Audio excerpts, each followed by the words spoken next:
जब रूह निकलती है तो इंसान का मुंह खुल जाता है। होंठ किसी भी कीमत पर आपस में चिपकी हुई रह नहीं सकते। रूह पैर को खींचती हुई ऊपर की तरफ आती है। जब फेफड़ों और दिल तक रूह खींच ली जाती है और इंसान सांस एक ही तरफ यानी बाहर ही चलने लगती है, ये वो वक्त होता है जब चंद लम्हों में इंसान शैतान और फरिश्तों को दुनिया में अपने सामने देखता है। एक तरफ इब्लीस उसके कान में कुछ मशवरे देता है तो दूसरी तरफ इसकी ज़ुबान इसके अमल के मुताबिक कुछ अल्फाज अदा करना चाहती है।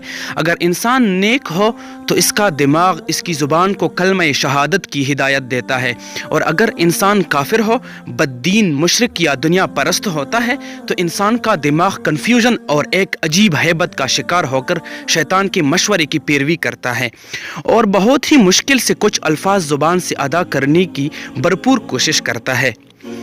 मोहतरम दोस्तों, शैतान मरने से पहले झूठी वादे देकर कहता है कि अभी वक्त है, तुम इस्लाम छोड़कर यहूदी या ईसाई बन जाओ तो कामयाब हो जाओगे। कई मुसलमान इस लम्हे अपना ईमान बेचकर काफिर होके मर जाते हैं, और कुछ खुशनसीब ऐसी भी होते हैं जो इसी लम्हे ला इलाहा इल्लल्लाह का विर्द करके मुसलमान होकर अल्लाह के सुपुर्द होकर कामयाब हो जाते हैं। रूह निकलने का मंजर इतनी तेज होता है कि दिमाग को दुनिया की फजूल बातों को सोचने का मौका ही नहीं मिलता।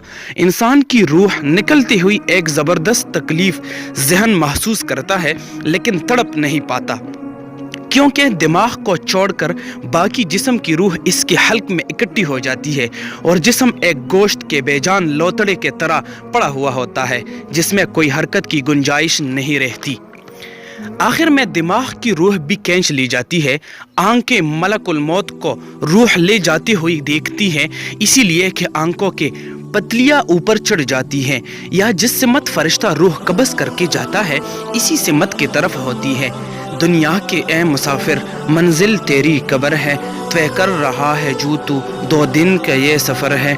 इसके बाद इंसान की ज़िंदगी का असल सफ़र शुरू होता है, जिसमें रूह तकलीफ़ों के तहखानों से निकलकर आराम के महलात की आहट महसूस करने लगती है। जैसा कि कुरान व हदीस में इससे वादा किया गया है, जो दुनिया से गया वापस कभी नहीं लौटा, सिर्फ इसलिए क्योंकि इसकी रूह आलम बरज़ख का इंतज़ार कर रही होती है, जिसमें इसको ठिकाना दे दिया जाएगा। इस दुनिया में महसूस होने वाली तवील मुद्दत इन रूहों के लिए चंद सेकंड से ज़्यादा नहीं होगी, यहाँ तक कि अगर कोई आज से करोड़ों साल पहले ही क्यों न मर चुका हो, इसे ऐसे महसूस होगा जैसे अभी कुछ लम्हे पहले ही आया हो। इसी तरह रोज़े क़यामत जब मुर्दे कब्रों से निकल कर मैदान हशर की तरफ दौड़ेंगे तो इस वक्त भी वो यही कहेंगे कि शायद हम चंद लम्हे पहले ही कब्र में दाखिल किए गए थे। ये सब इसलिए होता है कि मरने के बाद वक्त थम जाता है, रूह आलम बरज़ख में चली जाती है, और आलम बरज़ख में वक्त की कोई कैद नहीं होती। अल्लाह अज़्ज़ा व जल के यहाँ एक दिन दुनिया के 50,000 सालों के बराबर है। तो इस हिसाब से सोचिए कि हम दुनिया में एक दिन का कितना हिस्सा ज़िंदगी गुजार कर वापस अल्लाह के पास जाएंगे। दुनिया की ज़िंदगी तो महज खेल कूद है, असल ज़िंदगी तो मरने के बाद शुरू होती है।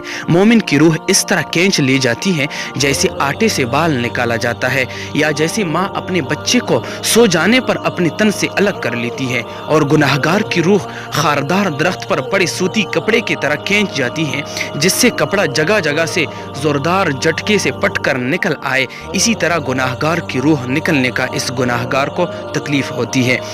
अल्लाह ताला हम सबको नेक आमाल करने की तौफीक अता फ़रमाए, हमें अपनी कब्र के लिए नेक आमाल जमा करने की तौफीक अता फ़रमाए, हमें मौत की सख्तियों से बचाए और मौत के वक्त हमें कलमा नसीब फरमाकर आसानी का मामला फ़रमाए।